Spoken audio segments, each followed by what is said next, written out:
Please welcome Marty Levin.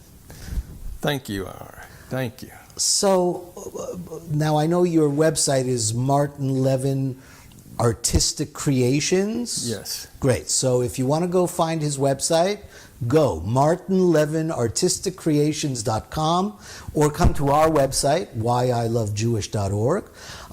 In any event, Marty, tell me a little bit before we get into the Kristallnacht, Yes. which has become obviously one of your great life missions. Yes. Tell us just a little bit about where you were born, where you came from, and what kind of Jewish identity did you have, if any, when you were growing up? I come from Philadelphia. I was born there. And my Jewish identity wasn't really happening. My parents were kind of like, I don't know what you call it, nonchalant about everything. I was raised on bacon and eggs and ham sandwiches. You know, I didn't know any better until I think I was about 19 or 20, until somebody at work, a Jewish person, saw me eating. Is that ham? And I, yeah. What's the problem? Yeah, but you're Jewish. And I said, yeah. So. And then they went and discussed the revelation came, you know. I didn't know all this stuff. It was sort of like never discussed, you know. It's like. So you grew up as a secular Jew, as did I. Yeah, my parents tried to, they sent me to the neighborhood synagogue when I was 12 years old to get prepared for the bar mitzvah, you know. And the lessons were going great. I excelled in it, actually. They said, what are we going to do with him now? Let's see, we'll put him on a first grade primer, you know, one of the early kiddie books or something. So I was reading out of that, you know, and everything was going nice until we got a letter that said, by the way, the cost of your tutor and your the bar mitzvah is the cost, you know. It was way over the top, so we couldn't afford it, so I didn't get a bar mitzvah. And that sort of soured me toward Judaism at that point.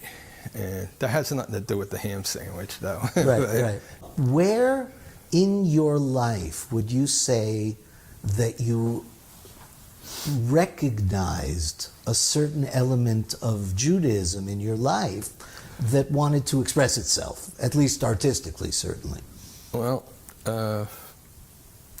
artistically, I'll get back to that in a minute, but as far as the recognizing the Judaism that so far has been submerged, what made it come out was some acts of anti-Semitism toward me. And so when I, going through school, you get called names or bullied because of what you are. So then it made me feel like I'm going to investigate my own heritage. I don't know anything about it, you know.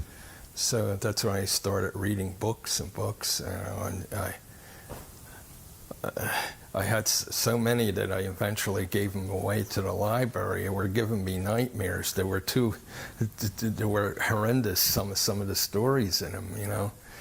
So what that stamped my identity was the fact that when you're going to school and you have no friends that are coming to your help or your aid, and you're left by yourself, and you're called all kinds of names, and the teachers don't they see it, but they don't do anything about it, you know. That's what I still live with that at times. What kind of names? What were the names? Do you mind? I mean, we live in 2021. We don't know, everything is so good nowadays among the races. Jew boy, Jew dog, stuff like that, All right, so this was high school? It was pre-high school. You're talking 7th, 8th, 9th grade. The material that I'm working with, this is basswood. It's soft wood. It's a little stronger than balsa. Sometimes I'll use balsa when I run out or something, but most of the times it's basswood. And some of the cardboard from the matzo boxes, when I want to do some of the trim work that's on there, I will use that because the cardboard's really easy to cut, and you can't tell the difference once you paint over it. It blends right in with the wood. You can't tell the difference whatsoever. So right now I'm putting up a little piece of ornament here, a little capital. Later on I have to put the pediment, the tent-shaped dome on here. I'm not up to that point right now.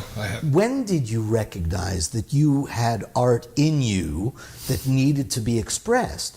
And then if you wouldn't mind telling us a little bit about that process, because not all your art, you didn't start doing Kristallnacht synagogues. Right. You started doing other things. So what was that process like? When I was younger, I used to construct these plastic models. And I used to make all these battleships and tanks. And when I was 8 or 9 years old, my cousin, his parents bought him a set of King Arthur's castle, and we spent time constructing the walls and putting the knights around the buildings, and that sort of thing always stayed with me. I go to the library, and the first thing I would do is pick up anything I found on castles, manor houses, knights of the realm, whatever, and I would go through it. And even though I read through the book 15 times, I was still, they never got new, fresh material. There was always the same books,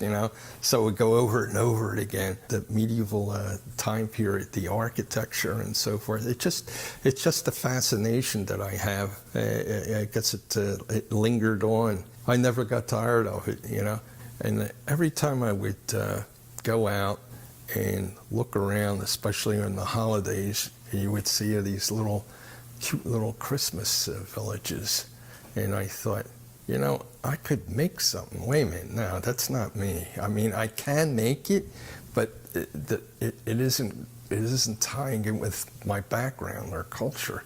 So then I thought, we should have something as Jewish people. Instead of a nice little gingerbread house, why don't I do some research and try to find out what these synagogues that were destroyed at Kristallnacht in Germany, and well, it was actually Germany, Austria, the Sudetenland, and East Prussia, any of the Germanic-speaking countries where Kristallnacht took place. So are you saying the first artwork that you did was related to this? No, it was mostly the prints, like you'd see on the wall. Mm-hmm. These mosaic designs, these are what you call covers, the inside covers of a Siddur from the Middle Ages. Some are from Spain. Some of them I made up myself. I designed them. And I was interested in that and the intricacies of all the delicate little details. It was making the prints first. And then I sort of got tired of it. And I thought, I think I'm going to go back to the idea of making buildings. I love architecture. And I'm gonna go online, and I'm gonna find some synagogues online that were destroyed, no longer around, or if they're around, let me take a look and see if I could produce them, replicate them, right. And that's what got me started. I made the first two, and I stood back and I looked and I said, not bad. It could be improved, but it's my first time out. You're a little rusty with it, and when I want to do the windows, I will take a piece of little white cardboard, paint the design on it, incise a hole in the wood, inset it into the wood, and then I get a piece of transparency, overhead transparency. I cut it up in the pieces, and I lightly glue it in place to give it that reflective look, as if it were glass. So I made some more, and made more, and the more I worked on them, the better I got at it. And I learned little tricks of the trade about how to make the roof tiles and the glass in the window, different little nuances about it, you know. So that's why a lot of times when I make a complicated synagogue, I take a break. And I said, okay, now I'm going to slide into the medieval time period here and make something a little easier, you know, because some of these synagogues are so complex. Well, let's talk about the synagogues, because this is a mission of life. You are not only doing an enormous mitzvah, a blessing. These were synagogues that were devastated and destroyed on Kristallnacht. Yes. And which really, if you take a look at the history, was the beginning of what was to become man's greatest inhumanity to man. And so, what was the first synagogue that you did, and can you remember the decision when you decided, I'm going to do this? And what inspired that? What influenced that? My first synagogue was one on the wall back there. It's called Pilsen, from the Sudetenland. I think it's from the area. It's called Moravia. Pilsen, where the beer comes from. Mm-hmm. Right. And once I did that, I thought, you know, I think I have something on the way here. I think I can manage this. I think it's doable. But what made you want to make that one? Like, I want to know the moment that you were thinking, you had already been doing medieval castles mm-hmm. and all this other stuff, and then suddenly you made a decision. Yeah. I'm going to recreate and replicate a destroyed synagogue. How did you decide it was going to be Pilsen? I guess I fell in love with the ball turrets on them. It's an architectural thing. I was fascinated why they used those, because usually you see that in the Russian Orthodox churches, or even in parts of Germany and Austria. You'll see some of the old churches, they'll have onion-domed or ball-shaped turrets on it. And then I thought, the synagogue has those too. And this was also, when I read about it, it was like the second tallest synagogue in Europe. There's one in Hungary, I can't think of the name of it, which is the tallest one. And that is the one that I decided, you know, I'm going to forge ahead with this project. I think I'm going to start producing these things not only for myself, but for the gratification of other people who come from a Jewish background, Jewish experience. If not them, and maybe it could be if their experience isn't so strong, it could be their parents and grandparents.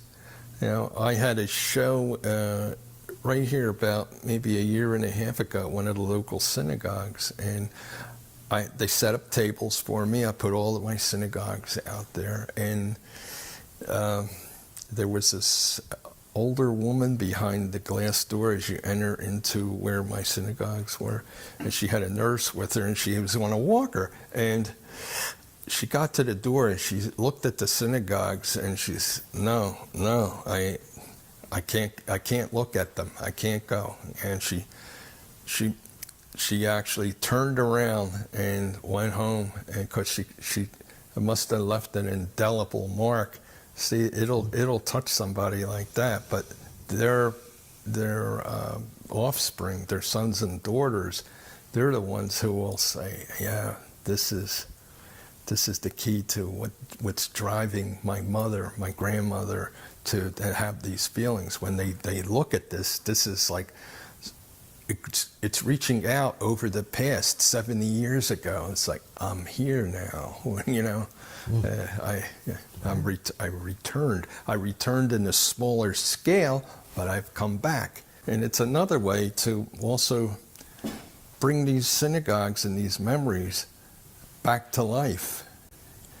You know, and there's not too much discussion pertaining to Kristallnacht a lot of times. I mean, it comes and it goes, but this is something that should never be ever fluffed over or forgotten. You know, we're in a generation now where a lot of Jewish youngsters, they vaguely know about this sort of thing, but they're either occupied on the playbox or their iPhone or something, you know, and it doesn't it's not in their genre, it's not in their wheelhouse, you know. It's like, yeah, that happened 75 years ago. That was my great grandmother, you know. Right, but what's fascinating, and I'm learning this a lot because I do so much work in this particular field, it takes about 3 generations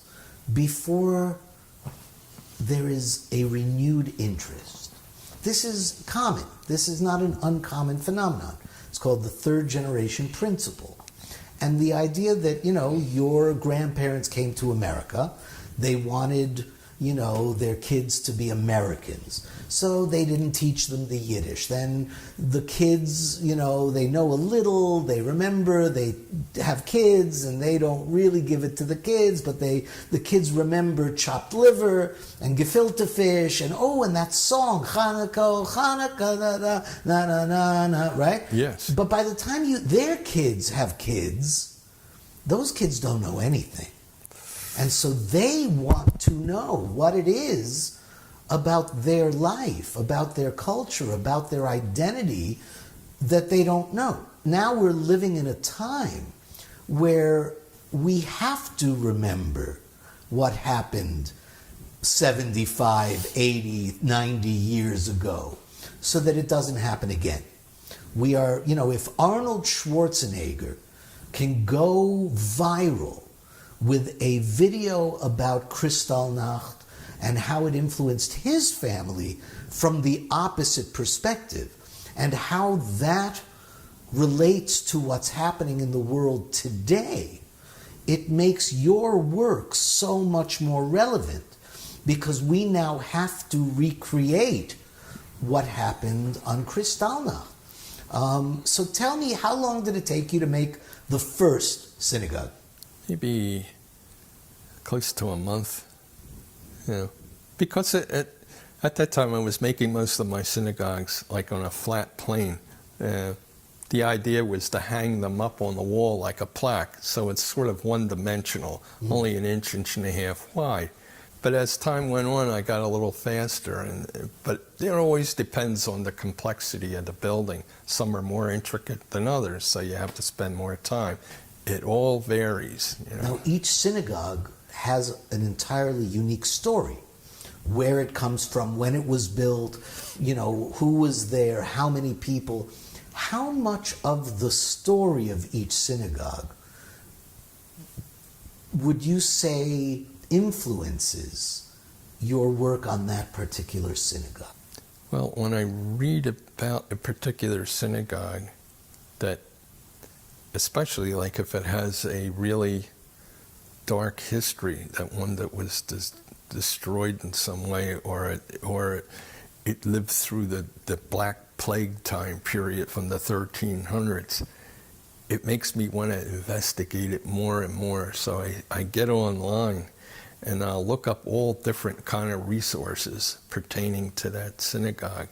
I click on Evo, I go to the name of the city in Germany where it comes from, a couple of Jewish heritage sites, and those, reading about all those, it makes me feel like, you know, I gotta, like a architectural detective, I have to find out more and more and more about the building that I'm working on. And especially, there's one behind me, but it's Erfurt. Erfurt is, I think, either the oldest, I think it's the oldest synagogue in Germany. And they discovered, it went undetected by the Nazis, by the way. Nobody knew. It was so old, nobody knew what it was. After there was a pogrom, I think, in the 1100s, and the Jews had left, the local people turned it into, it had many lives. It was a bakery, it was a bowling alley, it was this, it was that, you know. So after eons of time, everybody forgot, oh, it used to be a synagogue. So after the war, somebody found in ornament or something in there that had a Jewish letter on it. It had a Hebrew letter. So they got curious, and I think they sent for a team of archaeologists to come in there and start digging around.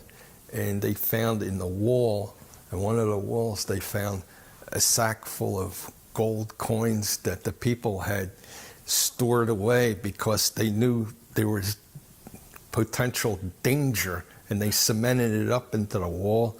They found one of those communal wedding rings that you see sometimes that look like a little castle turret on it. They found that ring. That ring was used in many different ways because people couldn't afford a ring. It was used for, for the next couple. I think the synagogue held it until there was another wedding, and it was used for that purpose. But things like that. Not only that, it's like I think it was the 1840s, the church that was across from the synagogue held the Torah scrolls for all these centuries, and the Torah scrolls had blood all over them. So the only thing, I'm not a detective, but all I can think of, somebody held those scrolls close to them while they were being stabbed and attacked, and the blood stained the scrolls, and they're still there. It's in this church. It's right across from Erfurt synagogue in Germany. So something like that has a history that's unique like that, I'll go crazy over those. You would think the design of this would be Gothic, but it isn't. It's Romanesque. Gothic has pointy arches.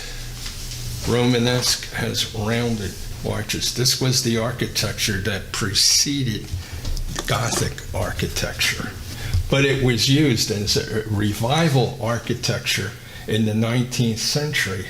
They revived that. You could see a lot of that all through Europe. You actually look at something, you say, oh, it's hundreds of years old, and it isn't. It'll be 70 years old, but they used the same architectural style. How long does it take you to make one of these big ones? Oh, it takes 6.5 to 7 months, So how many years have you been doing these? I think I started in 2012, so I've been at it.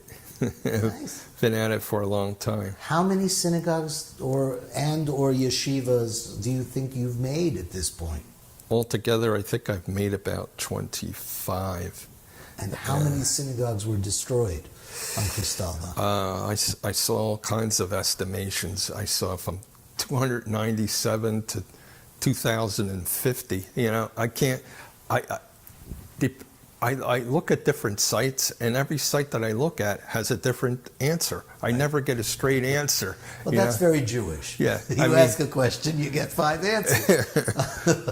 Some of them are still being found. They were in a farmer's cornfield somewhere. The farmer's machinery gets banged up from some rocks or something, and they find them. They dig down. They start to see the structure come to life, but it's under a field somewhere. So it's an ongoing thing, because some of them, a lot of them weren't these immense structures. A lot of them were these like one-story little buildings. They looked like an overgrown tool shed, But it's especially at night is when I start losing the track of time.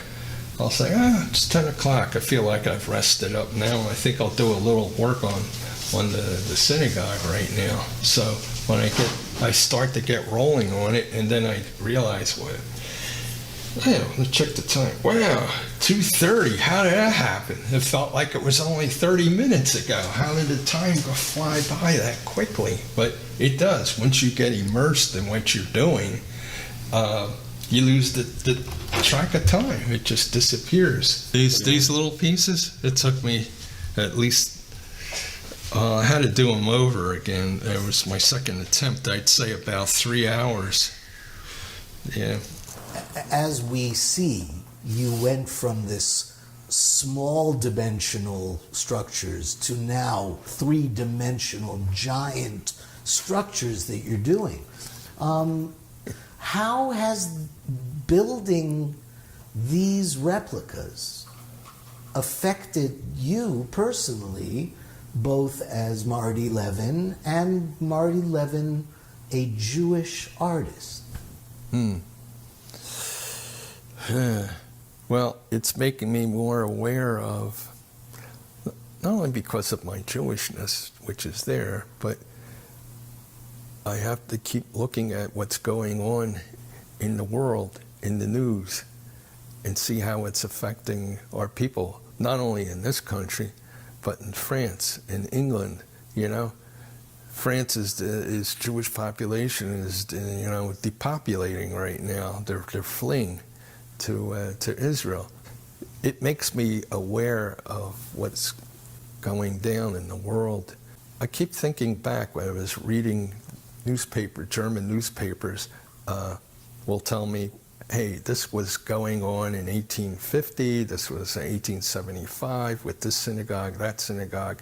The Gentile leaders of this community would come out and shake hands with the rabbi, and the neighbors were so friendly, especially right after a synagogue was built, and the rabbi and the congregation would come down the street holding a Torah scroll, and the mayor would be there, and the police and firemen's band would be playing, and I thought, wow, these people don't sound like monsters. What turned them into monsters, How did they go from this to that, How did Henry Kissinger, a young boy from Dortmund, Germany, who was playing football or soccer after school in the streets with his friends, the next day he was shunned like he was some kind of a plague-ridden rodent or something, a rat, like in Nine Juden, Yeah. And,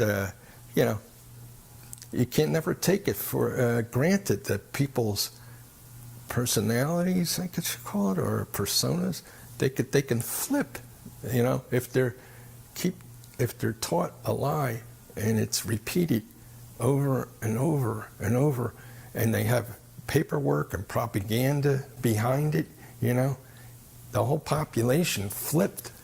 Don't take it for granted that the country that you live in is safe and sound. Although you like to believe that, things could turn south and turn dark very quickly, like it's happening now in our own country here.